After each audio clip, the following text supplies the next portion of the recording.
Good evening, everyone. It's 6:30 on Tuesday, May 12th, 2026. Our regular meeting of the Governing Board of the Catalina Foothills School District was open a couple hours ago at 4:30. We immediately went into executive session, and so our meeting is already open. And on behalf of the Governing Board, I would like to welcome everyone to this evening's meeting, which is open to the public for attendance both in person and through YouTube Live. In a few minutes, I will read the rules of order for public comment at Governing Board meetings. If you wish to make a comment remotely, you should have signed up using the Google form that's available under the YouTube Live description. If you don't see that link, you should refresh your live stream. If you're attending in person and you wish to address the Governing Board, you need to fill out this purple sheet that is located on the table toward the front of the room and hand it to our Board Secretary, Ms. Sams. There is a public hearing on the agenda this evening, and if you wish to make a public comment on that topic, you can sign up now or anytime prior to the opening of the public hearing. Item 3.2 on our agenda this evening is the Pledge of Allegiance, so I would invite everyone to please rise and join me. I pledge allegiance to the flag of the United States of America and to the republic for which it stands, one nation, under God, indivisible, with liberty and justice for all.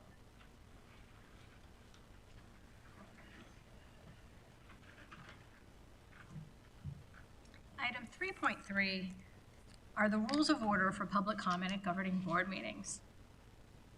The Governing Board welcomes public comments at its meetings by providing 2 opportunities for the public to address the board. If your topic of interest is not on the agenda, you may address the board during the public comments time slot near the beginning of the meeting. If your topic is on the agenda, you may speak just prior to the discussion of that agenda topic. And in the event there is a public hearing, as there is this evening, the opportunity to speak will be reopened. Everyone wishing to make a public comment must submit the request to address the Governing Board form, which is required for the meeting minutes. If you are appearing remotely, that form is available below the YouTube link. And for those attending in person, that purple sheet is at the back of the room, which may be actually the front of the room. Speakers will be called upon when it is your turn to address the board. For those attending remotely, please remember to activate your camera and microphone prior to speaking. Each speaker will have 3 minutes to address the board. The sound of a buzzer indicates the end of your 3 minutes. In the event of a large number of speakers, the board may need to limit that time so that we can conduct the business that is on our agenda. By law, the board cannot discuss, consider, or vote on topics that are not on the agenda. This assures the community that they are aware of the topics that will be discussed this evening. If you wish to discuss a topic through written communication, board members' contact information can be found on the district website. Again, we appreciate the community's attendance and comments at this meeting.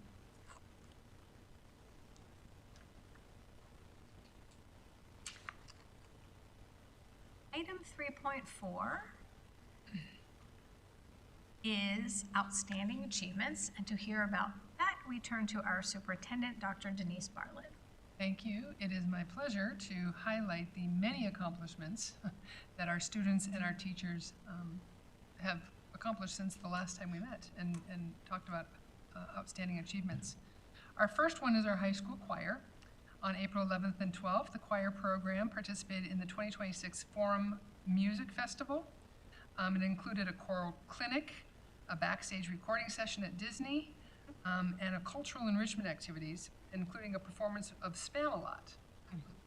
So both performing choirs, the CFHS choir and the CFHS Change of Pace choir, were awarded gold at the festival. And in addition to that, we had some individual honors.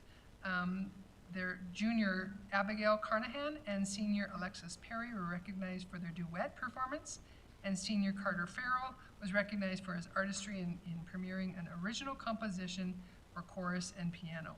So all of those are all of the names of our choir students are listed on our achievements, and they will be in our border listed tomorrow. So I won't talk about all of the students, but all of the students will be listed in our border tomorrow. But congratulations to Mr. Evans and the entire choir program for their on their achievement. Our next one is we have a teacher achievement. Mr. Kevin Duong was a spotlight of the Arizona Science Teachers Association. So Mr. Duong teaches AP Physics and Physics at the high school.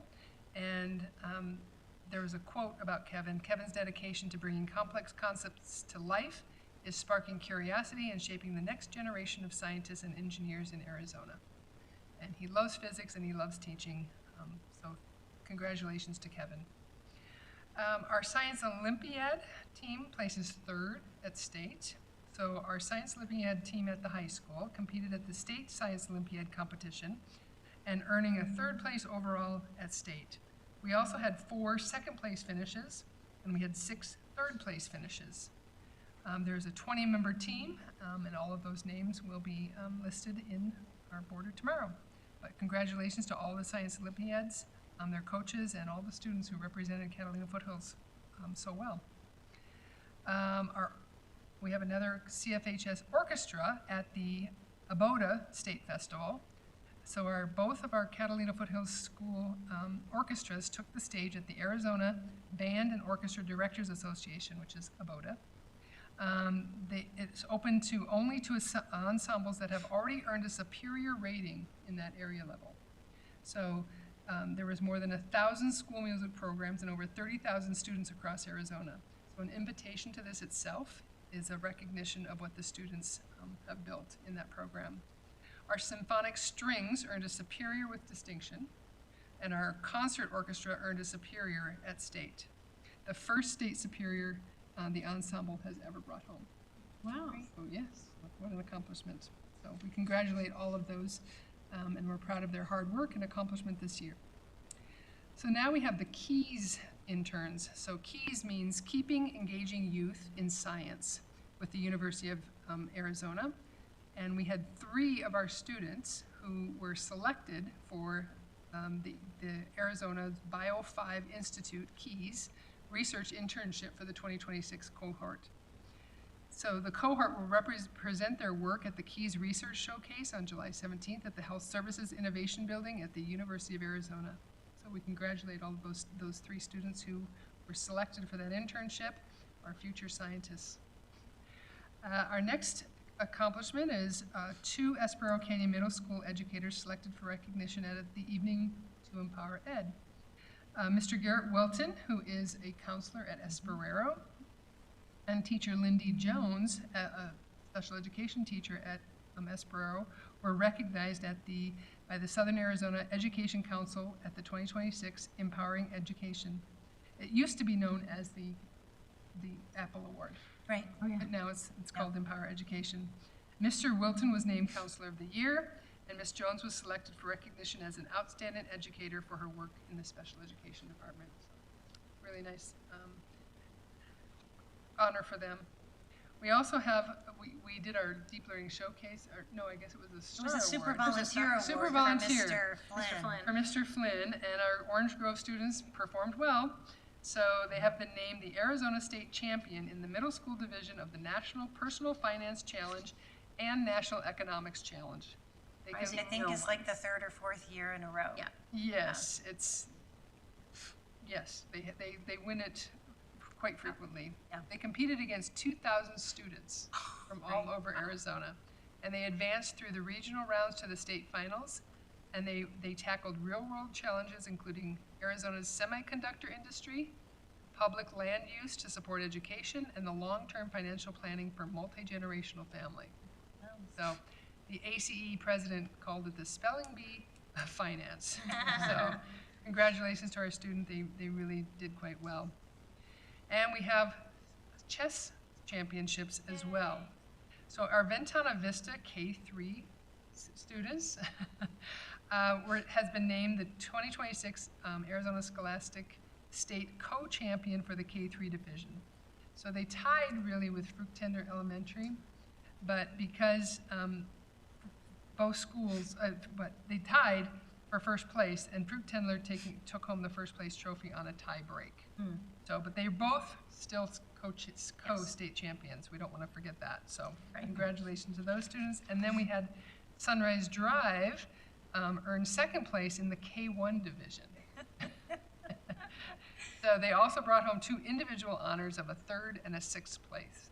So Ken Larson is our longtime coach for our chess teams, and he has worked with some of these children's parents. He has been with us so I think long. Ken predates me. Yes. I mean, he was around well before I was. He has been, A long time. yes, he's been with us for a long time, and he does a wonderful job with our students. And then just in, we have our boys tennis team who won the state championship over the weekend. Yay, So terrific. yes, they won the state title, defeating top-seeded Scottsdale Notre Dame Prep 5-0. The girls' team also finished as state runners-up after falling to South Point Catholic in the championship match. So we will be having our boys' team come for a Star Award at the next meeting. We Wonderful. already have it on our agenda for them to come for the Star Award. So Thank you. those are our achievements. Always a pleasure to hear.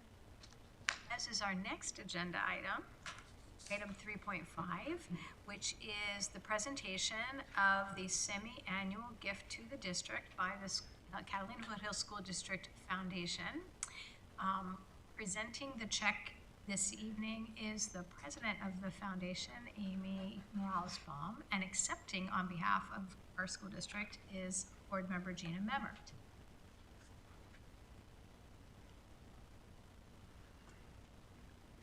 Get my notes. Good evening, Chair Kraus, members of the board, district staff, and community members. Yes, I'm Amy Morales-Baum. I have the honor of serving as the Catalina Foothills School District Foundation president.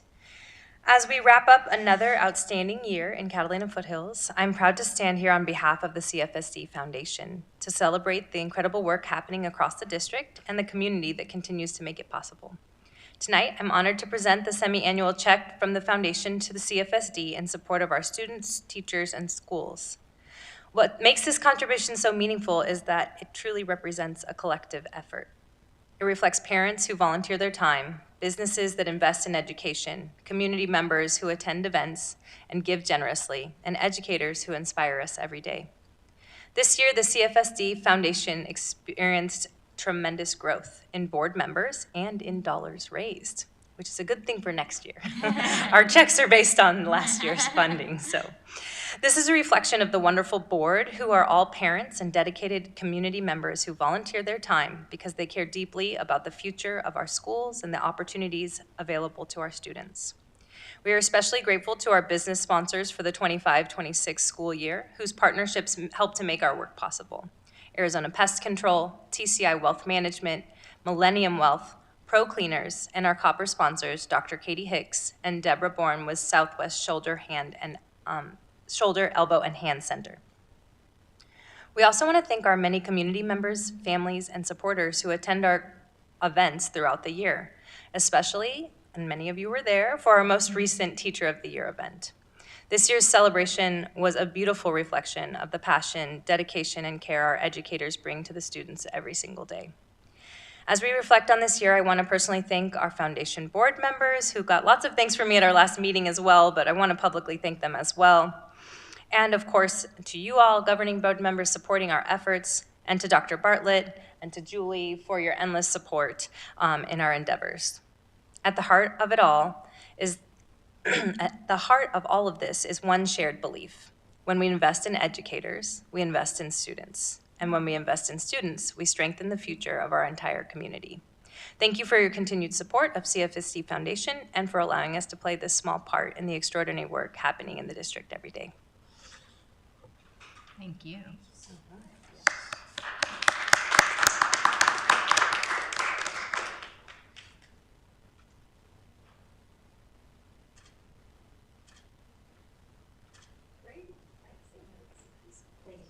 Don't go anywhere yet, Amy. Okay, I'm here. There you go. I am going to, no offense, but I'm going to rotate a little bit. Rotate Although it's very away. appropriate that you address the board, so thank you. Thank you for that. And potentially I'm just gonna back myself into a corner here. Anyway, I think we got it, it's good enough. So, Amy, thank you so much. You spoke beautifully about the foundation. I just want to add a few words, if I may, not only for everyone on the foundation, but for the people here, either online or in person, just to add a little bit of color about the amazing work that the foundation does.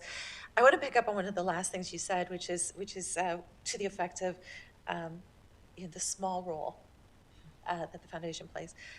I would argue that it's small, right? I think it's a big role. I think it's a major role. I'm sure my colleagues here would agree with that. And let me just share with everyone in the audience as to why I feel it's such a significant role that the foundation plays. So first of all, officially, I guess I should say on behalf of Catalina Foothills Governing Board, it is my privilege to accept the donation. So thank you very much for that generous donation. And as always, we're very grateful to the foundation and your partnership, your continued commitment to our students, to our educators, and as you very eloquently put, that connection between our educators and retaining our educators and training our educators, getting the best education for our children, and then long-term, their contribution to the community that we're so fortunate to live in.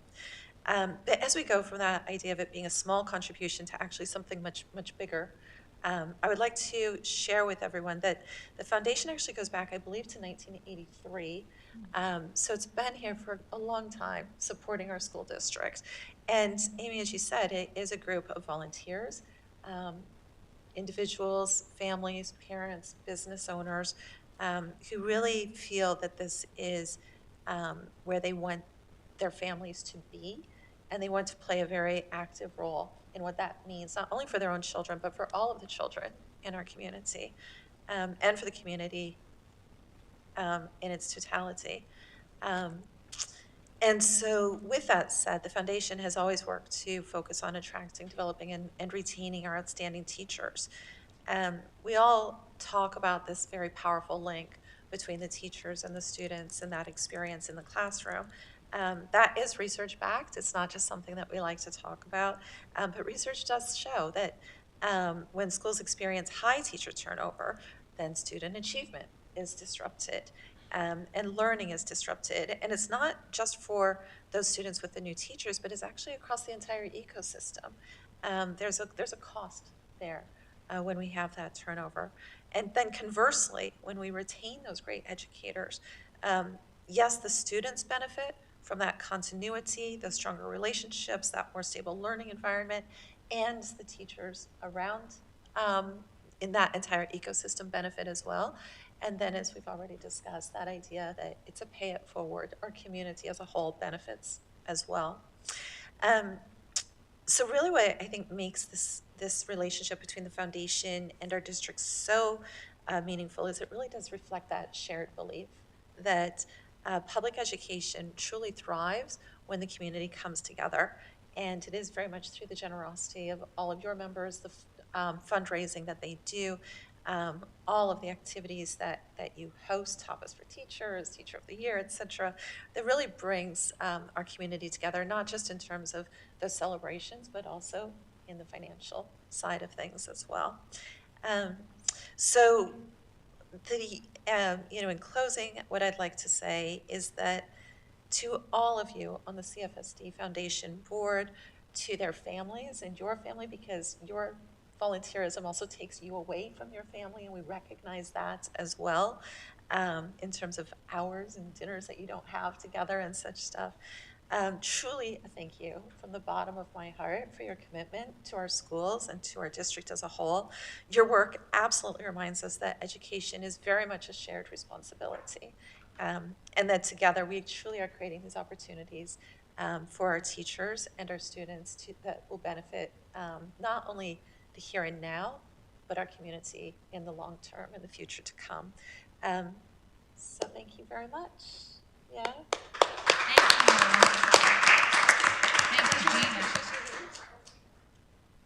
Or did you want one back there as well? Yeah. Thank you, Gina. Thank you, Amy. Take a photo. I don't even. It's a blank check. Woohoo!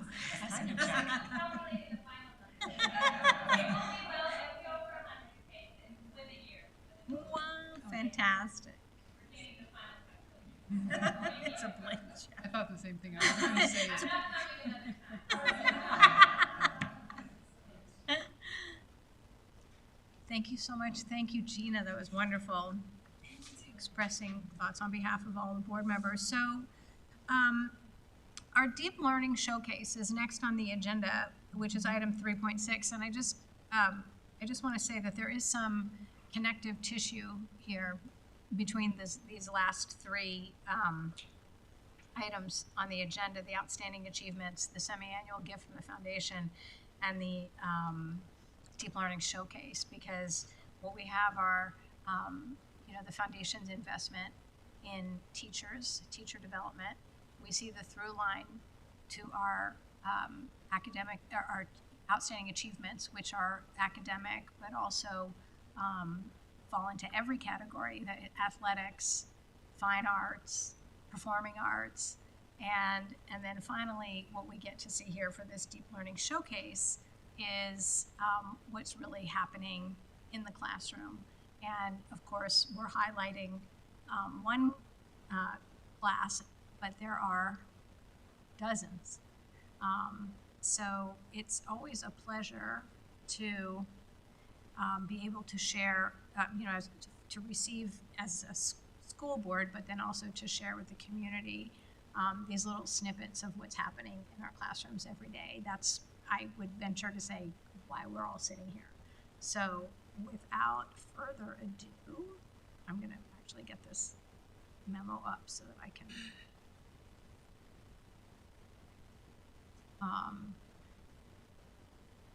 our deep learning showcase this evening is Striking a Chord, What Guitar Has Taught Us About Learning.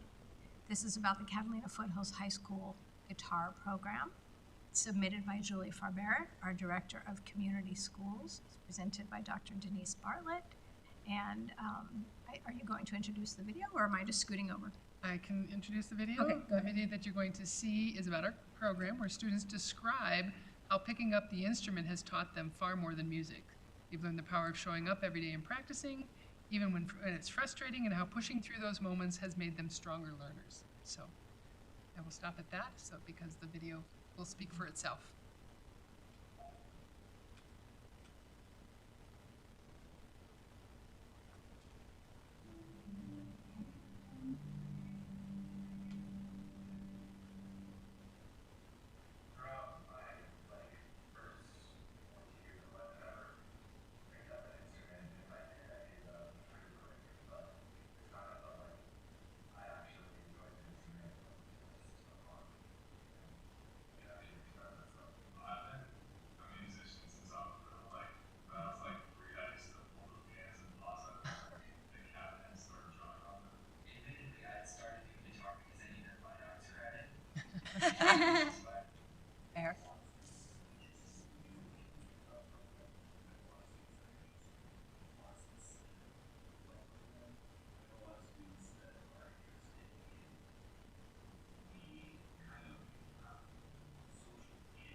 Foothills Films for that. I want to recognize Mr. Good is present. Would you mind introducing the students who are with you or here today also? I know we saw some of you in the film, but. Hi. That's okay, yeah.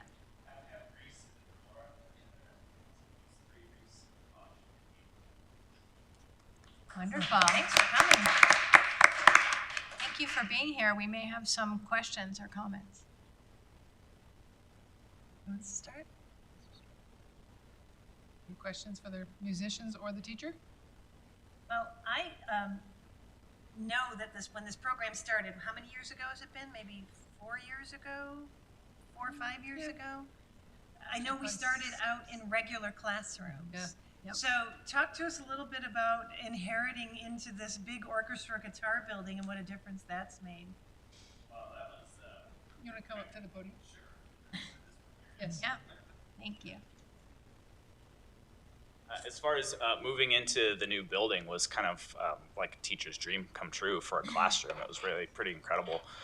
When I first started the first year, I was in an old classroom down in the House 4 building of the high school, which was kind of a small box with concrete floors. Occasionally instruments would get tumbled onto the concrete floors, which was very frightening. At least it scared everybody in the room. And there's just barely enough space with probably, I think I had 23 or 24 in my largest class.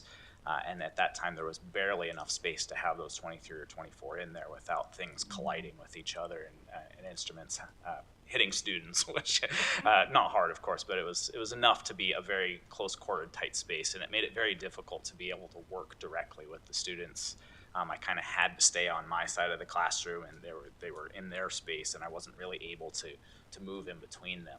And so moving into a building where there's plenty of space for me to be able to section them out in rows of 2 in a lot of places where I can go to either side of the row quickly and easily really speeds up the process of helping them individually, but it also speeds up the process of doing things as a grand ensemble as well, because I can lead from the front and then walk through while they're practicing still, or even practicing together, and still kind of work between the students that way and give them either the encouragement that they need or just the reassurance that they're doing it right. Great. And I just want to make a shout out to our Catalina Foothills School District community, our taxpayers who approve our bonds and our overrides and the ballot, during our elections, because it's due to that extra support from the Catalina Foothills taxpayers who built that building for us, and recognize the need. So we couldn't thank our community enough. I'd love to hear from the students. So what grade are you in?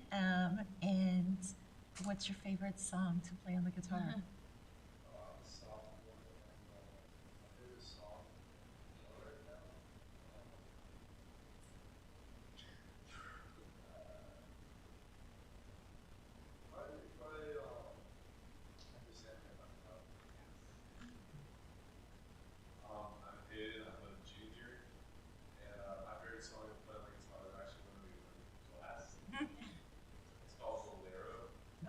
Yeah. I'm Reese, and I'm also a junior, and my favorite song right now is the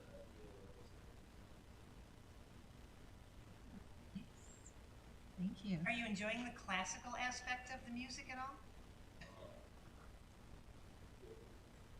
Oh, yeah, that's kind of where I found it came from. Mhm.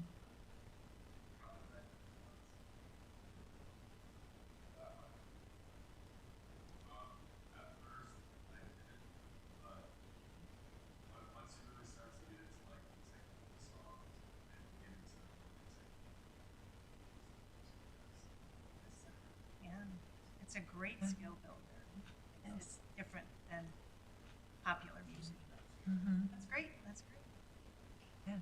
So, were all of you new to guitar when you started at the high school, or had you played previously?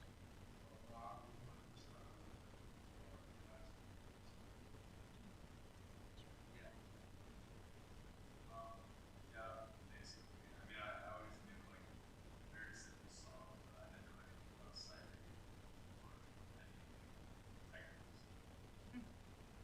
far in, like, when did it click for you? When was the time where you were suddenly like, wow, I can play guitar? Because that's so remarkable to just start from zero and just be going. Yeah, that's probably the first months we had. That's, you know, you can play under pressure like that. Yep. Guitar, so that's probably when I was like, yeah, it's classic. I was like, yeah. I was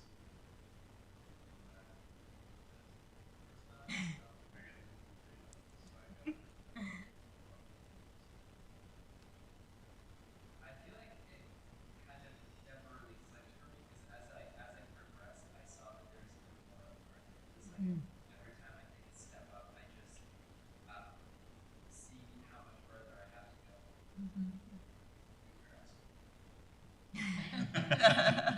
Well, the wonderful thing about guitar is you can carry it with you wherever you go. I mean, if you play the piano, you really can't carry that with you. But a guitar is very portable, and you can be the life of the party everywhere you go. I would just like to say a huge thanks. Thank you for coming this evening as well. I know it's been a long day.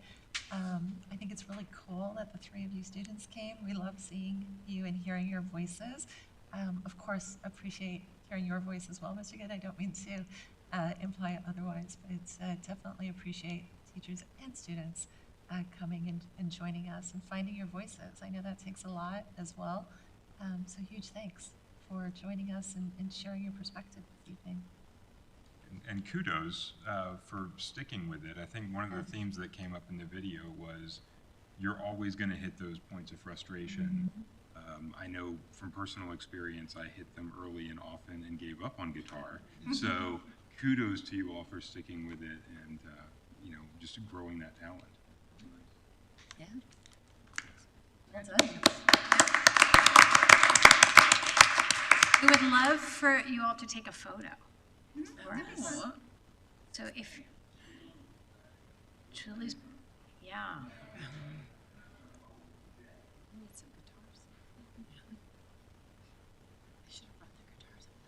I know. It's so cool. It's great. I love this deep learning. We really appreciate you all being here on an evening after a long day of school. It's a public meeting. You're welcome to stay. We certainly understand if you have other things you would like to be doing other than sitting in here. Thank you, Mr. Good. Thank you so much. Thanks so much for coming. Thank you. Bye.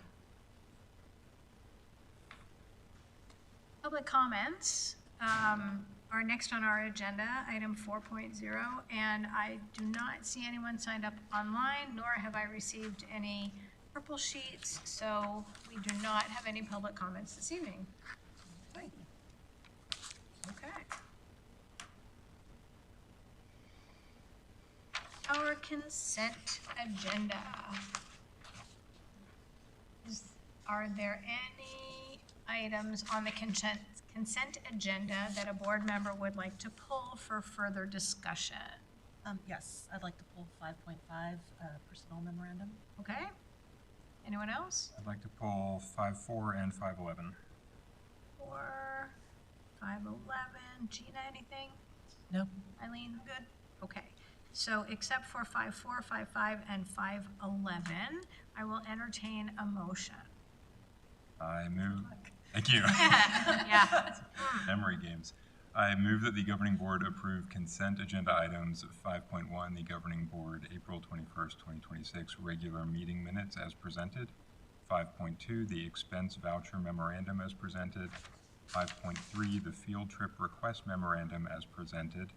5.6, the acceptance with gratitude of the gifts and donations memorandum as presented. 5.7, the administrative contracts for 2026-2027 as presented. 5.8, the cooperative purchase list for fiscal year 2026-2027 as presented. 5.9, the sole source vendor list for fiscal year 2026-2027 as presented. 5.10, the expenditures for the purchase of new student devices from CDW LLC in the amount of $874,102.46 for replacement technology at the elementary schools as presented. 5.12, the terms and conditions for the acceptance of monies from the School Facilities Division Building Renewal Grant Fund for BRG project number BRG 008095 for the replacement of an air conditioning unit at Esperero Canyon Middle School in the estimated amount of $48,487 as presented. Thank you. There's been a motion. Is there a second? I'll second. Okay, a motion and a second to pass those agenda items just read.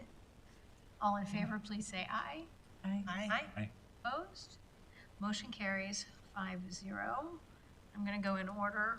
5.4, Tom, you pulled that. I did. I pulled that because I wanted to highlight something that you'll see several FFOs doing the same thing, which is the Sugar Skulls fundraiser. And that was something that one of our families in the district brought up and proposed, wouldn't this be a great idea, not just for a single school, which is traditionally how FFOs operate, but to cooperate and bring the district as a whole and have it be a CFSD night at the game. And I just wanted to highlight that as a great example of how our FFOs are collaborating and cooperating in some of these types of activities. You know, did that come out of a DFFO meeting? Do you know?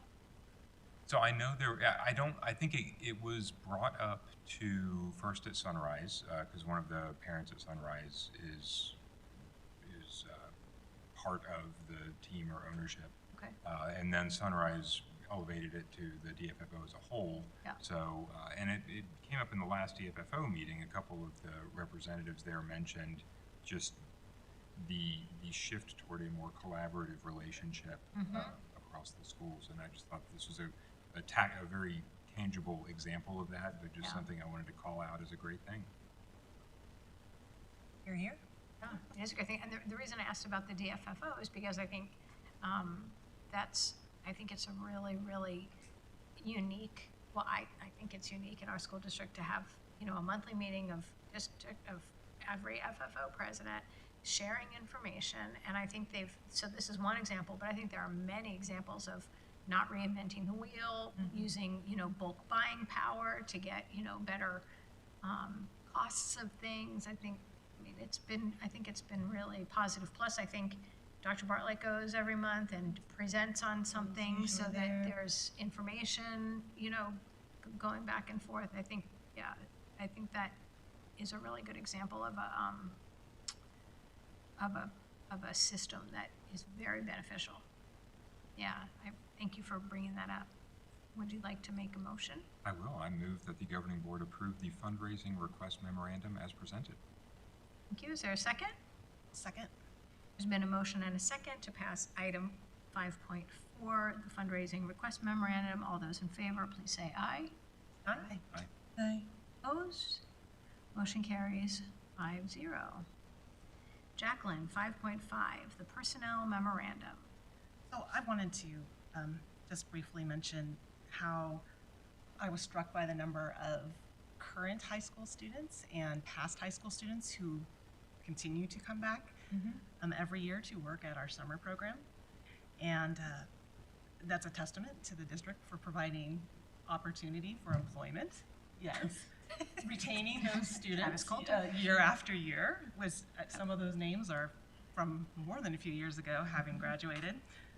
I think it's a really great opportunity also for those, you know, current high school and post-high school students to interact with our younger students and build those connections and bridges across age groups. And, you know, the little younger kids, I hate to say little kids, but the younger kids look up to the big kids and really help strengthen our district and our community and teaches the big kids things too, like patience. And, you know, I'm sure, I know a few of the people who have done it. It's hard work, you know, to corral a bunch of kids around, let's be real. But, you know, it's very a very valuable opportunity that I think our district offers our students. And, you know, we do it throughout the school year too with our after-school care program. And I'm always telling parents, you know, if you want the perfect job for your child, no weekends, no late nights, just a few hours a week, there's no better way, and it's a very great wage too. I just wanted to make sure that we mention that. Thank you. Right. I move that the governing board approve the personnel memorandum as presented. Thank you. Is there a second? I'll second. Idea. All those in favor, please say aye. Aye. Aye. Opposed? Motion carries 5-0. And Tom, we're back to you for 5.11. Back to me for 511. This is the Apple Financial Services purchase of technology. And with this one, I just had a question about, whereas in 510, for example, we say we're replacing all Chromebooks in the elementary school, so it's a very clear, this is what this is for. I was curious at 511 what the MacBooks and iPads are for, and more generally, what technology we're supplying our students with. So, you know, typically we have gone to a lease of computers. We're going to now a deferred purchasing them. So that is a change for us. So to do that, we have to do it in stages. So we're doing the K-5 first, and then we're going to put forward for the middle school and high school level at a later date. So that's going to allow us to do that purchase outright. So, but we are buying 1,500 Chromebooks, and those are going to be, we have 3 main models that have reached the end of their support. So we plan to use, we have 3 main models that place the district-wide are still working and plan to use in circulation in our middle schools and high schools. Therefore, the old elementary Chromebooks will be dispersed to the middle school and high school. Okay? And then we are purchasing 570 iPads and 400 MacBooks. And the MacBooks are for staff, and the iPads are for our students at Valley View and kindergarten and first grade. Because they're not quite ready for the keyboard and things like that. So the goal is to have iPads at K1 and Chromebooks at grades 2 through 12. That's the long-term goal. So that's what we're moving toward year by year. Yes. Why are we moving from a lease to a purchase model? Cost savings. Plus, I don't know about Chromebooks, but I always, you know, since you get operating system updates, I mean, right, you kind of, as long as you have the capacity for those updates, they don't really become obsolete, I guess, unless they break. But Well, Chromebooks can, but they're a much cost efficient. Yes, they're much less expensive. Yes. And Apple also gives us a buyback of some of our old materials, They our do. old machines as well. And we'll still sell them back, Right. but we won't join in a new lease. Gotcha. And from what I saw, for all of this technology, we're also purchasing basically some kind of warranty or coverage Yes, for always, all of the breakage that is bound always. Right. When you're dealing with students, yes, you have to have the warranty. And, you know, this is another shout out to our taxpayers because this is capital override funds. This is extra money we get from our taxpayers because they vote to support this district. And it's why our students are so well supplied with the tools that they need to thrive in our curriculum. So again, thanks taxpayers. Yes. Thank you for clarifying that, and laying out the bigger picture. would you like to make a motion, Tom? Sure would. I move that the governing board approve the deferred payment purchase agreement with Apple Financial Services in the amount of $779,744.79 for the district-wide technology replacement cycle, noting that the final payment obligation will be offset by an estimated Apple trade-in credit of $715,296 as presented. There a second? Second. There's been a motion and a second. All those in favor, please say aye. Aye. Aye. Opposed? Motion carries 5-0. Okay. Thank you so much. That's an important offset. Thank you for noting it.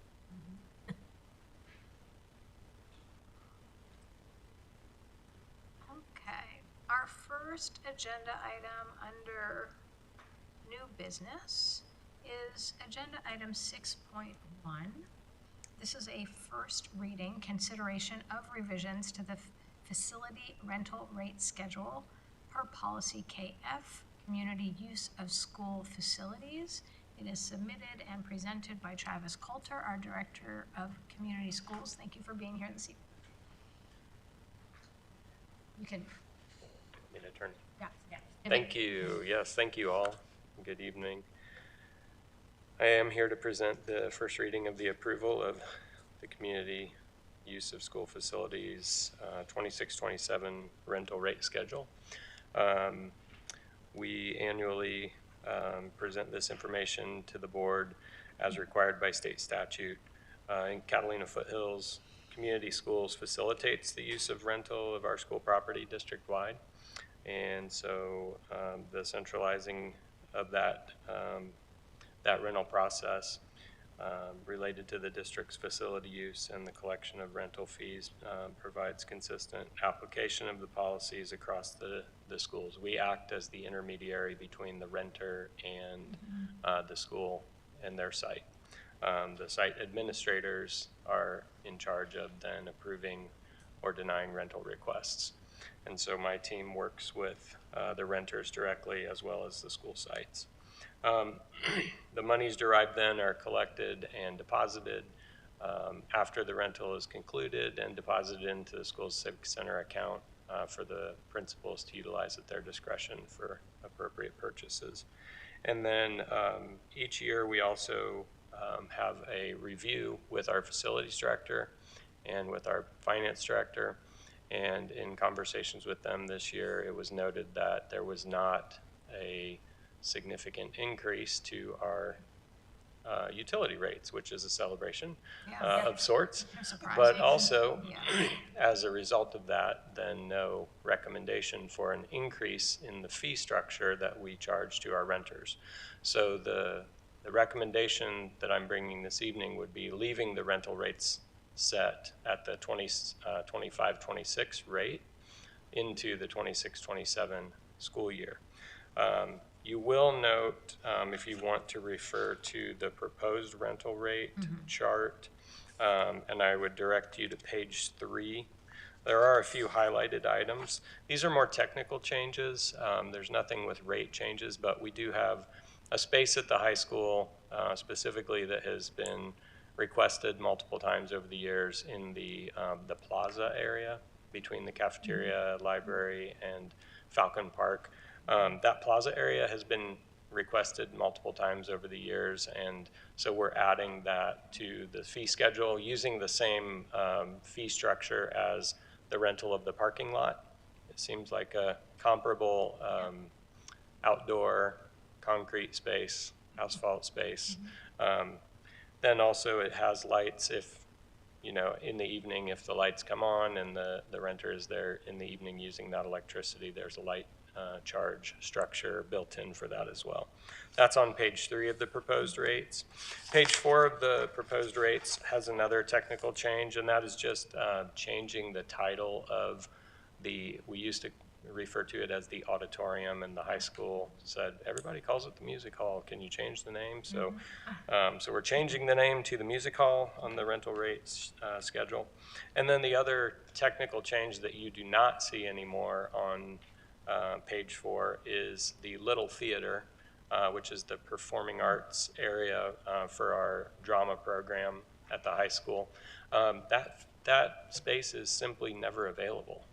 The high school has never granted the community the ability to use that space because it's either in process or it's being worked on or it's being cleaned or it's being prepped for the next show or whatnot. And even in the summer, there's a lot of work that needs to be done to that space and it's just never available. So they asked us to remove that from the rental rate sheet instead of having to continually deny requests. So those are the changes that I'm including on the proposed rates. I would also mention that we do an annual review with the insurance trust related to the property and liability insurance certificate that is required of renters, and that rate remains the same this year at $1 million on a certificate of liability and property damage. So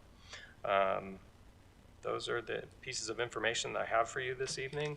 I'm not sure if there are any questions. I'd be happy to entertain questions if you have any. I do have one. Could you just help me understand the difference between class 1, 2, 3, and 4 in terms of renters? Sure. Yeah. So class one renters would be district-specific user groups similar to the FFOs, the DFFO, if there was some kind of an event being held on a campus directly related to the school district, but maybe not specific to that campus, or even specific to that campus. Those renters would be there and be able to waive the rental cost of the space. If there were direct employee costs related to something that was happening after hours, those renters would still, be responsible for the direct employee costs, but anything that is related to the space is waived. Class 2 renters are a group of renters that are essentially comprised of a majority of students that are within the district. So good examples of that would be something like a Boy Scouts or a Girl Scouts type club that meets at one of the schools, or potentially something like Canyon View Little League or some kind of a sport team that utilizes the district facilities, and it's mainly comprised of district families or district students. Your class 3 renters are what we consider nonprofit entities. So you could have various religious groups. I think we have a church that rents Sunrise Drive on a weekly basis. They're considered a nonprofit. They file a 501c3 and provide us a copy of that certificate to show us that they are a nonprofit. Additional groups that are class 3 renters would be things like the Tucson Symphony Orchestra. True Concord is another performance group that utilizes the music hall. I wanted to say the auditorium. And then class 4 would be our rental rate that would be for-profit strictly. We actually hardly ever utilize that.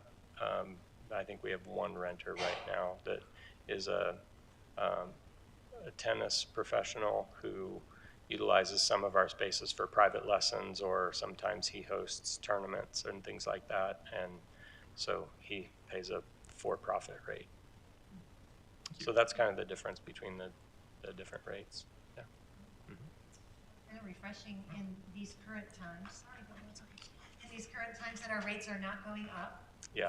I imagine our groups probably really appreciate that, and our philosophy is that we're not trying to make money on these rentals. We're simply trying to cover our costs. Correct. And I appreciate your diligence for providing such a great service and making sure that we're providing it for the lowest cost possible.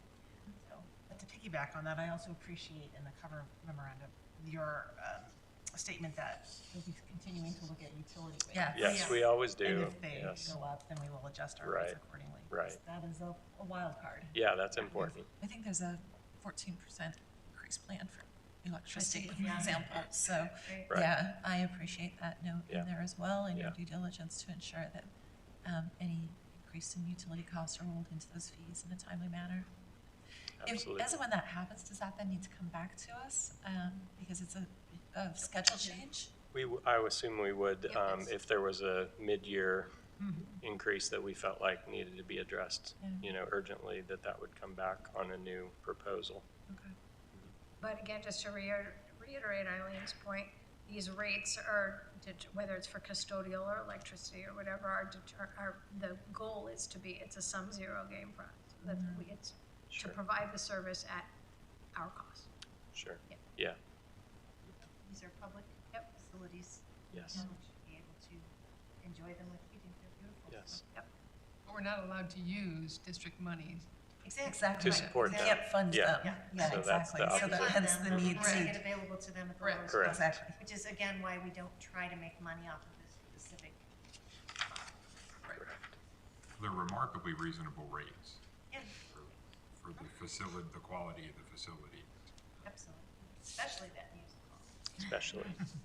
It's probably the most popular one. I would agree. So, Thank you very much. yeah. And again, this is a first reading, It is, so Yep. um, If we think of more questions, we'll. if you have any bring more you back questions, in I'm 2 happy weeks. to, yes, I'm happy to try to answer them. So, thank you. Thank you so much.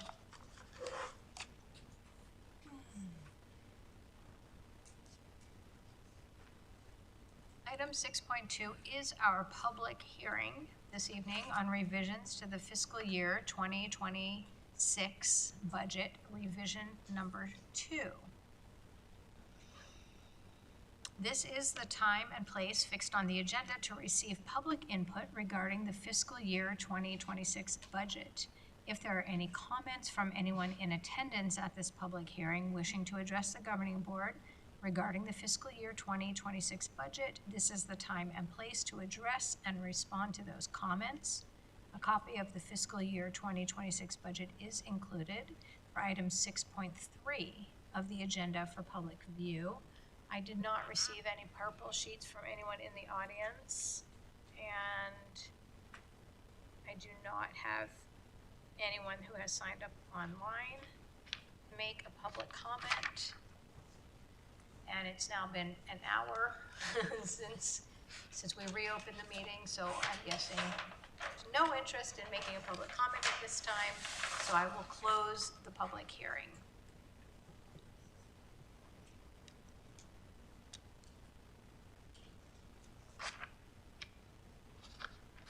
Item 6.3, as just mentioned, is the approval of revisions to the fiscal year 2026 budget.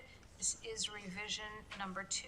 This is an action item for this evening.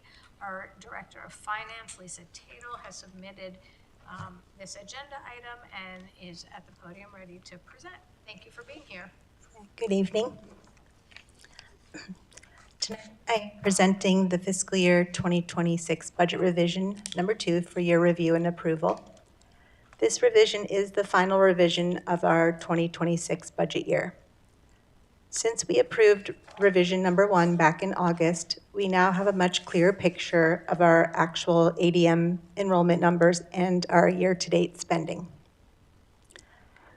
While there were several technical updates made throughout the document, I'd like to walk you through the most significant shifts. So beginning on page 1, the district's maintenance and operation fund stated on line 1 shows an increase of about $895,000. There are 2 main drivers here. First, district ADM is higher than projected at the beginning of the fiscal year. We have approximately 143 additional students in our average daily membership compared to our initial rollover estimates. Second, we received 2 one-time state payments for district additional assistance and the free and reduced price lunch supplement. Also on line 3 of the same page, federal projects increased by roughly $333,000.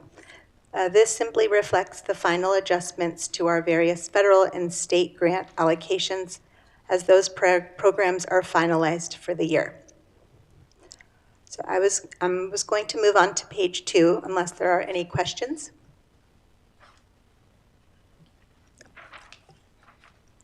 So turning to page 2, this is where we refined our operational projections. A few highlights I will present a few highlights. So on line 4, under purchase services, there is a $70,000 decrease. This is primarily because we didn't have election service costs this fiscal year, so we are realigning that budget to match reality. So just to provide a little bit of additional information, when I am comprising this page of the budget, which is at the end of the fiscal year, and I usually have to use prior expenses in each one of these line codes to get an idea of what I should budget. So the final revision allows us to bring it down to what is truly, encumbrances and expenses to date. On line 6, under purchase services, there is a $125,000 increase. This is a reclassification for the Public Relations Director compensation, which is being processed through ESI rather than our standard salary lines for fiscal year 26 only. So this is a fiscal year 26 only expense. So on line 9, under the other column, expenses decreased by $22,100. The NSLP food service requires the district to utilize either M&O or DAA to fulfill the matching requirement. The district initially budgets for this expense on M&O, and as the need for new kitchen equipment or other capital items arises throughout the year, M&O expenses decrease as DAA expenses increase. On line 16, under purchase services, expenses decreased about $52,000 because the district didn't need to outsource any psychology services this year. So, before I move on to page 5, do you have any questions? No questions, but the highlights are very helpful. Okay. Thank you. So moving to page 5, which covers our capital outlay. On line 1, capital override decreased by approximately $362,000. This is just a timing issue. The district finished and paid for some major cabling projects at the very end of last fiscal year 25. And because of the later expenditures, the carry forward decrease going into fiscal year 26.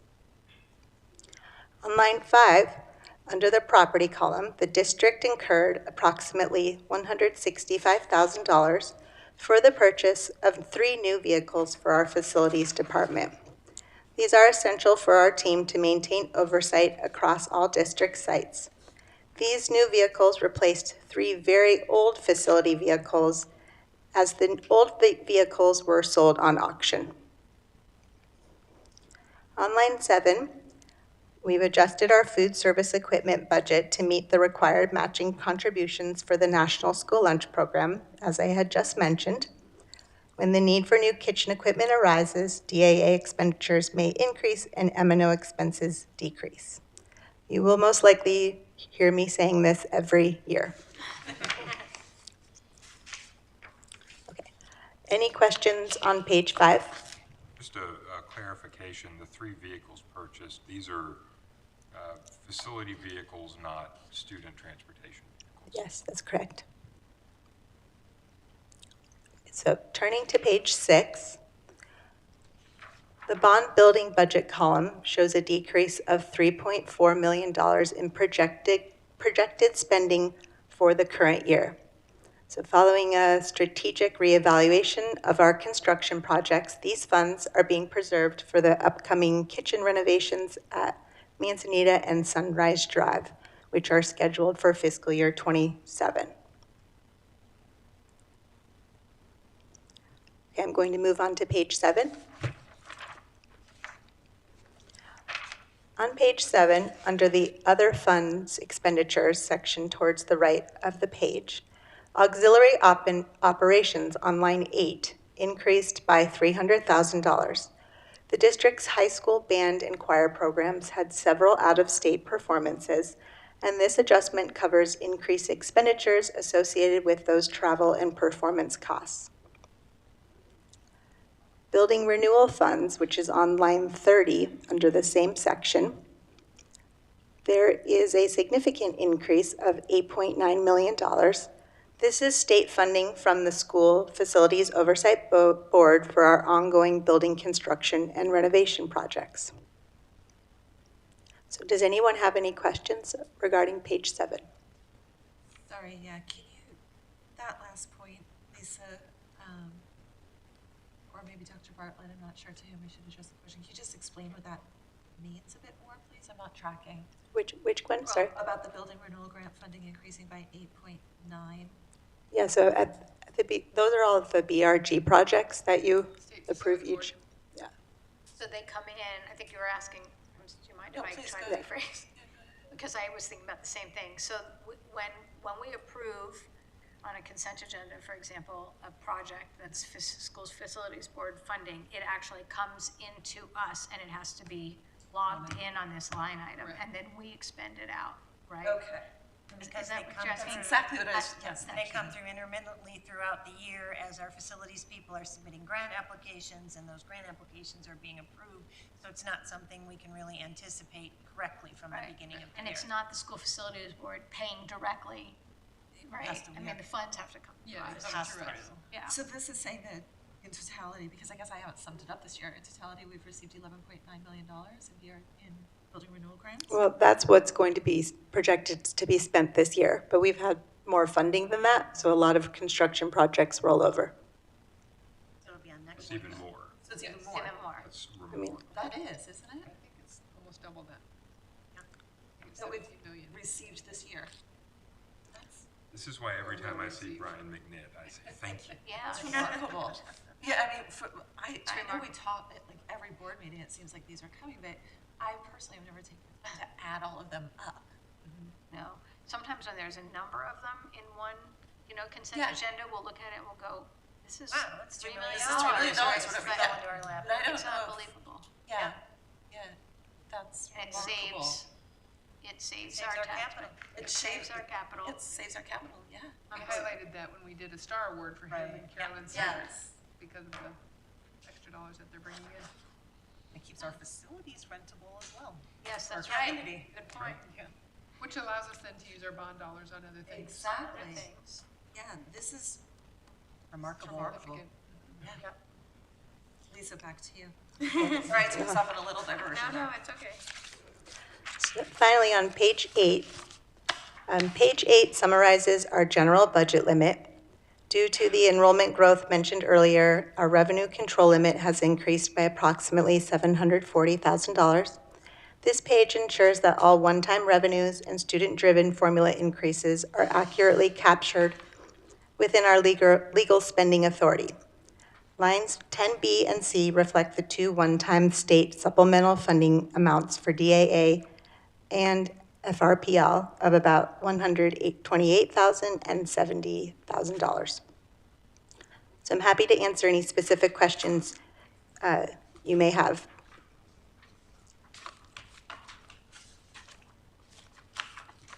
You answered all of my questions that I had in your presentation, so I do appreciate that. Yes. Very thorough.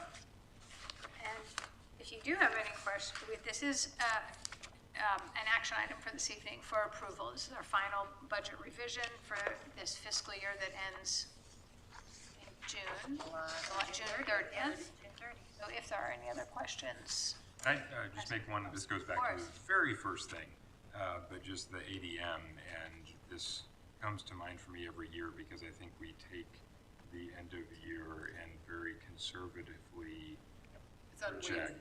Yes. Project with unweighted. unweighted, and so this is kind of where we go, okay, we're not gonna get bad news, it's just a question of how much good news we get, and we got significant good news from this. I do have a question. We purchased 3 new vehicles. What did we purchase? And what kind, make, model? And how old were the old ones? Oh, gosh. I don't know the exact make and model. Yeah, I assume they're vans or trucks or They're something. trucks. One is Yeah. a lift truck, Okay. heavy duty, and then 2 of them are just typical pickup trucks, Yeah. work trucks. All around trucks. Yes, I believe they're Toyotas, Yeah, I was just I curious. believe. And how old were the old ones that we? I know 2 of them were from 2010. Yeah, Okay. And I can't remember the third. so at some point, the maintenance. correct. is a sunk They were cost, starting to cost us. right? And then we sell them in auction. Right. Yes. Fair. Thank you. Thank you. Thank you, Lisa. If there are Very no, helpful. And our maintenance people are very thankful for the new trucks. Yes, I'm sure. Just like our bus drivers are thankful for the new buses. Well, maintenance costs these days will eat up a lot of money. Yes. okay, if there aren't any other questions, would you like to make a motion? I move the governing board approve the fiscal year 2026 expenditure budget, revision number 2, as presented. Thank you. Is there a second? There's been a motion and a second to approve item 6.3. All those in favor, please say aye. Aye. Aye. Opposed? Motion carries 5-0. Now we go from one fiscal year to the next. From what we did spend to what we want to spend. Yeah, exactly. This is, item 7.1 is a discussion item. It's not for action this evening. It is a continuing discussion of the fiscal year 2027 maintenance and operations budget. Dr. Bartlett. And Ms. Tatel's going to present tonight. Oh, good, terrific. Yeah. Thank you. The following updates have been made to the fiscal year 2027 revenue and expenditure straw budgets. So as you have the budget documents in front of you, I will briefly highlight the specific changes by line item. On the revenue budget, we have made 2 key updates. The DHA transfer to M&O increased by $13,290 to stay in alignment with our revised expenditure budget. So basically, it's to balance the expenditure budget. And then line 8, the fiscal year 2026 classroom site fund revenue reflects a minor decrease of $2,089. So this is a formulaic adjustment based on a slight shift in our weighted average student count, including our JTED students. And it is using fiscal year 25 weighted average student count. Fiscal year 25 or fiscal year 26? Yeah, it uses the prior year's weighted ADM, or weighted average student count. So turning to the M&O expenditure straw budget, we have adjusted several lines to account for finalized operational costs. Line 1, under fiscal year 27 additions, this was updated to reflect the current revenue adjustments mentioned previously. On line 11A, liability insurance, under the fiscal year 26 additions, we received our finalized rates from the trust, which is our insurance provider. And this line reflects an increase of $12,530 to the addition previously listed on the budget.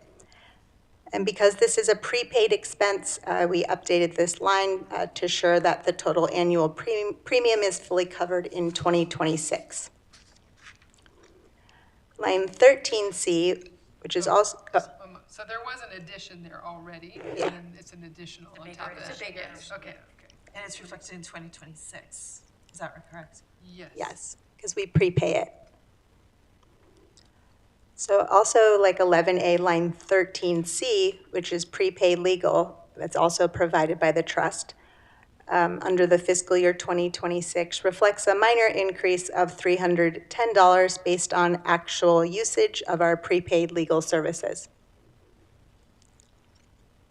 Line 19, E-rate support increased by $450 to cover rising service costs for the specialized consulting required to maintain our federal IT discounts. And then finally, for the classroom site fund, and also the instructional improvement funds, we have two specific adjustments that were made. The classroom site fund, to account for the $2,089 revenue decrease I mentioned earlier, we have decreased the contingency on line 14 by the same amount, so this ensures the fund remains perfectly balanced. So it's just reflecting what we made, the change on the revenue budget. And then also for the instructional improvement fund on line 3A, we reduced the fiscal year 26 allocation or expenses by $4,851 due to a lapse in employment for a specific position. And then we reallocated those exact funds into fiscal year 27. So it's in addition to the fiscal year 27 additions column on the same line to ensure the full 1.0 FTE is properly funded for the upcoming fiscal year. So that means whoever was being funded by this position left in the middle of the year? And the space between us hiring someone new. Yes, right, so there's that, and so that's just being moved in, okay, gotcha, Correct. thank you.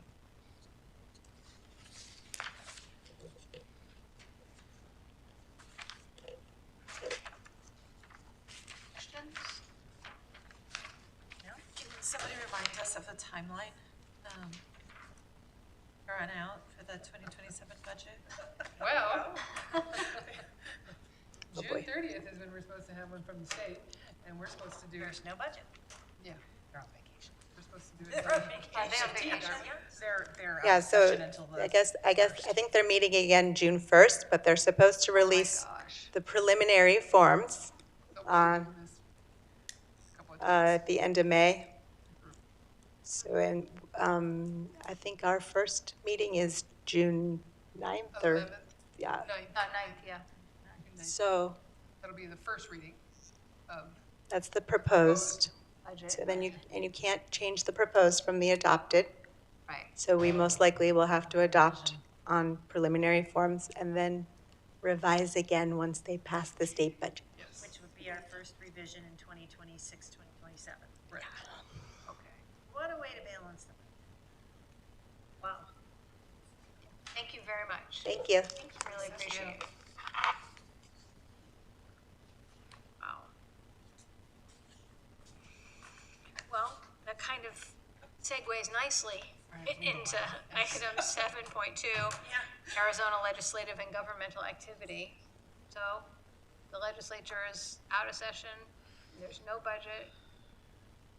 Oh, my understanding is that there's key people in each chamber Oh, trying to do stuff, but the chambers in general, they're out of session until the 1st. Okay.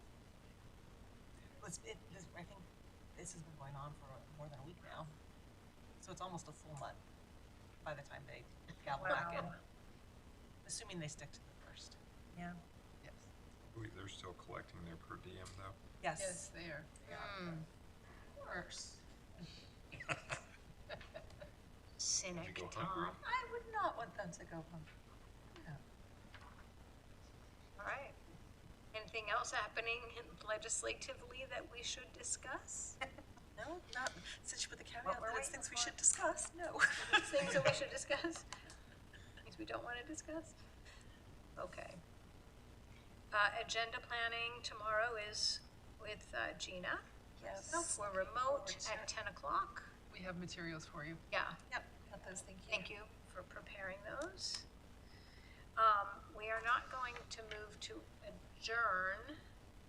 I anticipate that somebody, since we did not conclude our discussion in our executive session before 6:30, would somebody, well, before we go into this motion that somebody's gonna make to move into executive session, I will just advise our audience of no one who's present in person but may be watching now or at some point in the future, that what I anticipate happening is a motion to be approved to move into executive session. We're gonna end the live stream recording after that so that our fabulous IT personnel can go home and not wait for us to conclude our executive session. No action can be taken or will be taken in executive session. When the executive session ends, we will come back into this open meeting. There will be a motion to adjourn, and that is the only business that will happen after our recording ends this evening. So, with that in mind, is there a motion?